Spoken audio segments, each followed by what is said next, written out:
Quinto encuentro de la catequesis sobre el discernimiento espiritual del Papa Francisco. Después de la oración y el conocimiento de sí, es decir, rezar y conocerse a uno mismo, hoy quisiera hablar de otro ingrediente, por así decir, indispensable. Hoy quisiera hablar del deseo. De hecho, el discernimiento es una forma de búsqueda y la búsqueda nace siempre de algo que nos falta, pero que de alguna manera conocemos, tenemos el olfato. ¿Este conocimiento de qué tipo es? Los maestros espirituales lo indican con el término deseo, que en la raíz es una nostalgia de plenitud que no encuentra nunca plena satisfacción y es el signo de la presencia de Dios en nosotros. El deseo no son las ganas del momento, no. La palabra italiana viene en un término latín muy hermoso. Esto es curioso. Desidus, literalmente la falta de la estrella. Deseo es una falta de la estrella, falta del punto de referencia que orienta el camino de la vida. Esta evoca un sufrimiento, una carencia y al mismo tiempo una tensión para alcanzar el bien que nos falta. El deseo entonces es la brújula para entender dónde me encuentro y dónde estoy yendo. Es más, es la brújula para entender si estoy quieto o estoy caminando. Una persona que nunca desea es una persona quieta, quizá enferma, casi muerta. Es la brújula de si estoy caminando o si estoy quieto. ¿Y cómo es posible reconocerlo? Pensemos, un deseo sincero sabe tocar en profundidad las cuerdas de nuestro ser. Por eso no se apaga frente a las dificultades o a los contratiempos. Es como cuando tenemos sed. Si no encontramos algo para beber, esto no significa que renunciemos.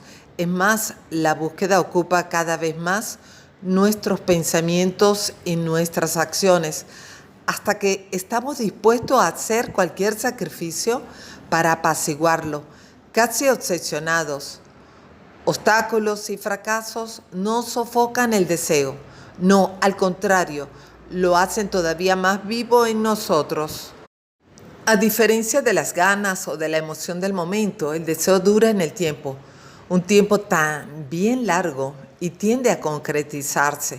Si, por ejemplo, un joven desea convertirse en médico, tendrá que emprender un recorrido de estudios y de trabajo que ocupará algunos años de su vida. Como consecuencia, tendrá que poner límites, decir algún no, en primer lugar, a otros estudios, pero también a posibles entretenimientos o distracciones, especialmente en los momentos de estudio más intensos. Pero el deseo de dar una dirección a su vida y de alcanzar esa meta llega a ser médico, era el ejemplo. Le consiente superar estas dificultades. El deseo te hace fuerte, valiente, te hace ir adelante, siempre porque tú quieres llegar a eso. Yo deseo eso. En efecto, un valor se vuelve bello y más fácilmente realizable cuando es atractivo. Como dijo alguien, más que ser bueno es importante tener las ganas de serlo. Ser bueno es algo atractivo. Todos queremos ser buenos, pero ¿tenemos ganas de ser buenos? Llama la atención el hecho de que Jesús, antes de realizar un milagro, a menudo pregunta a las personas sobre su deseo. ¿Quieres ser curado? Y a veces esta pregunta parece estar fuera de lugar. Se ve que está enfermo. Por ejemplo, cuando encuentra al paralítico en la piscina de Bethesda, que estaba allí desde hacía muchos años y nunca encontraba el momento adecuado para entrar en el agua. Jesús le pregunta, ¿quieres curarte? ¿Por qué?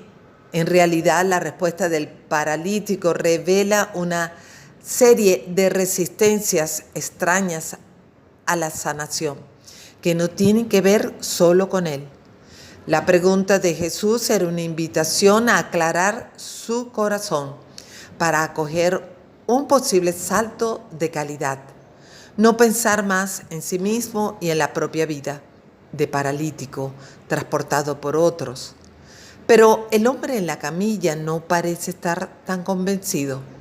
Dialogando con el Señor, aprendemos a entender qué queremos realmente en nuestra vida. Este paralítico es el ejemplo típico de las personas. Sí, sí, quiero, pero no quiero, no hago nada. El querer hacer se convierte en una ilusión y no se da el paso para hacerlo. Esa gente que quiere y no quiere, es feo esto. Y ese enfermo, 38 años allí, pero siempre con las quejas. No, sabe Señor, pero sabe que cuando las aguas se mueven, que es el momento del milagro. Sabes, viene alguien más fuerte que yo, entre y yo llego tarde. Y se queja y se queja. Pero estad atentos que las quejas son un veneno para el alma, un veneno para la vida, porque no hacen crecer el deseo de ir adelante. Estad atentos a las quejas. Cuando se quejan en familia, se quejan los cónyuges, se quejan uno de otro, los hijos del padre o los sacerdotes del obispo o los obispos de tantas otras cosas. No, si os estáis quejando, estad atento, es casi pecado, porque no deja crecer el deseo.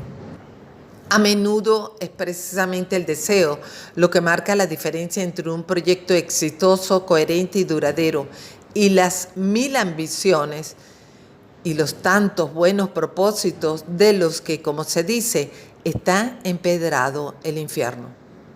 Sí, yo quisiera, pero no haces nada.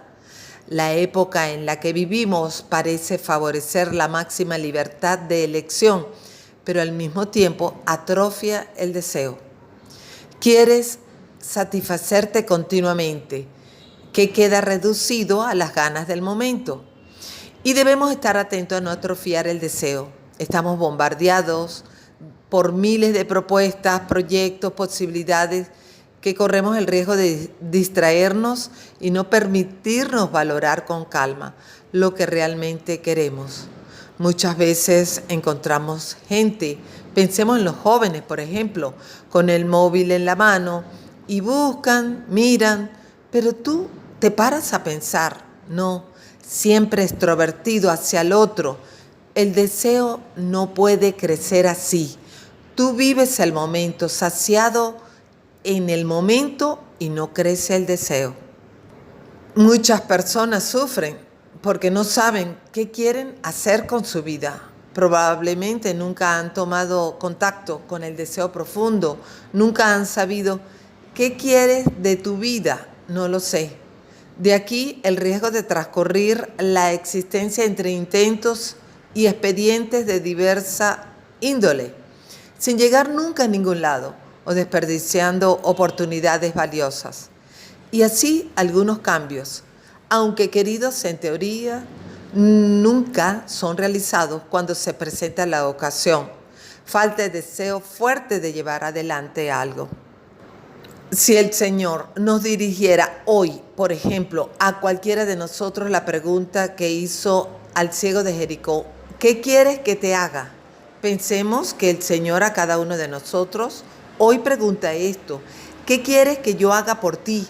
¿Qué responderíamos?